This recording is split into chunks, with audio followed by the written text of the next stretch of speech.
Did you know that there are 1.6 billion Muslim people in the world? That's roughly 23% of the world's population. In fact, Islam is currently the second largest religion in the world next to Christianity. What's happening, everybody? My name is Leroy Kenton and welcome to another episode of FTD Facts. I'm back from traveling, so I'm in my regular set now. Now, here on this channel, we've given you scientific facts, facts about your favorite celebrities, as well as facts about countries and places, but we've never given you facts about a specific religion or a religious figure. So to stay true to our FTD Facts mandate to give you facts about everything and everything, we're jumping into the religious facts, starting off with Islam. I know many of you guys are also requesting facts about Hinduism and even Buddhism. Those are coming, but for now we got facts about Islam to talk about. Thanks to these guys right here for requesting this topic.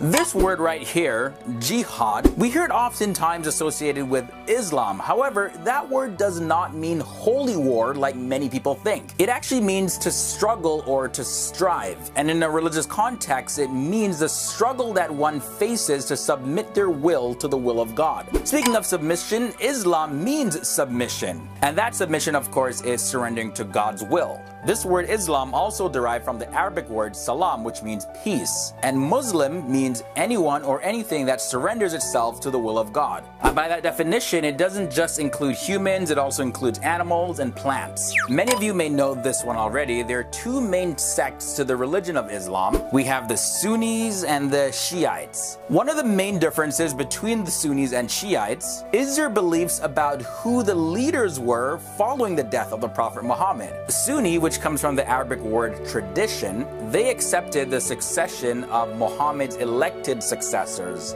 Sunni Muslims are very strict adherents to the way of life. And Shiite, which comes from the Arabic word for fraction, they're also known as Shia Muslims. They believe that the leaders must be descendants of the Prophet Muhammad through his daughter Fatima and her husband Caliph Ali. And you know what? That actually leads us to this episode's question, and that is, what is your religion? Let me know down there. And if you don't identify with any religion, let me also know that. And guys, let's try to not fight down there. You know, we could have various different beliefs, but we can still be respectful. Okay, so moving on. Now, there are 5 pillars of Islam that Muslims follow. First up, we have the Shahada, and that's the statement of faith that all Muslims recite at least once in their lifetime. Then we have the Salat or the Salah, and this is a daily ritual prayer of faith done 5 times a day.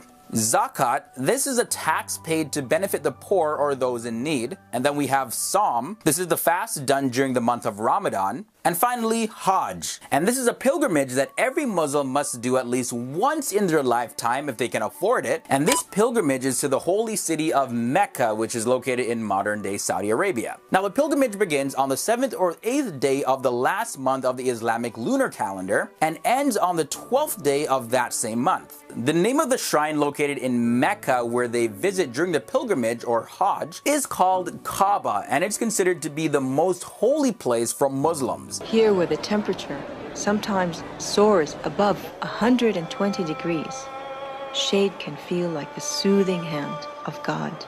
Now, did you know that Allah has 99 names in the Quran? Muslims believe that Allah or God revealed 99 names or attributes of himself, and it's through these 99 names that one can get to know him. A few of those names include Ar-Rahman, meaning the merciful, Al-Alim, the all-knowing, the omniscient, Al-Wali, the protecting friend, patron, and helper, and Ar-Razak, the ever-providing. So we already know that the amount of people that identify as Muslim is 23% of the world's population.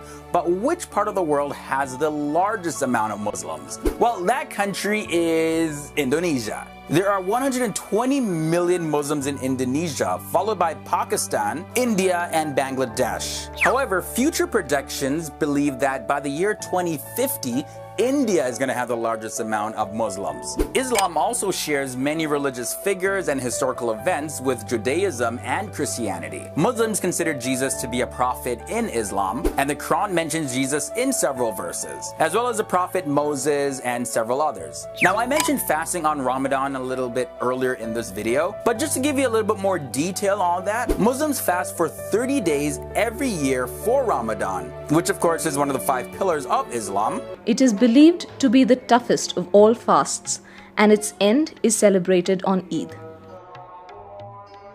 But why do they fast? Well, I'm sure that many of them do it for their own personal reasons, but most commonly, Muslims fast to experience what it feels like to be poor and hungry and to focus on their own spiritual journey. Alright, so since 1988, 8 countries have had Muslim women as their heads of state. These countries include Turkey, Indonesia, Senegal, Kosovo, Kyrgyzstan, Bangladesh, Pakistan, and Mauritius. Also, many other Muslim countries like Pakistan, Saudi Arabia, Iraq, and Afghanistan have a higher percentage of women in national elected offices than the United States. Now, I'm sure the rest of you who may not be Muslim, just like me, have heard this term, Assalamu alaikum. That phrase right there means peace be upon you. And that's what I wish for every single one of you watching this video, peace upon you. Too much fighting in the world, you can only really wish for peace anyways. We've come to the end of another episode of FTD Facts. Thank you guys so much for tuning in. I hope you learned something if you weren't too familiar with these facts about Islam. And also let me know your requests for future videos. What other sort of religious facts do you want us to cover? As well as any other topic that you want us to do a video on, let me know down there as well. Be sure to follow me on Facebook, Twitter, Instagram. Link to all the social medias are down below. And I'll see you guys in another video. Until the next time, I'm Leroy Kenton.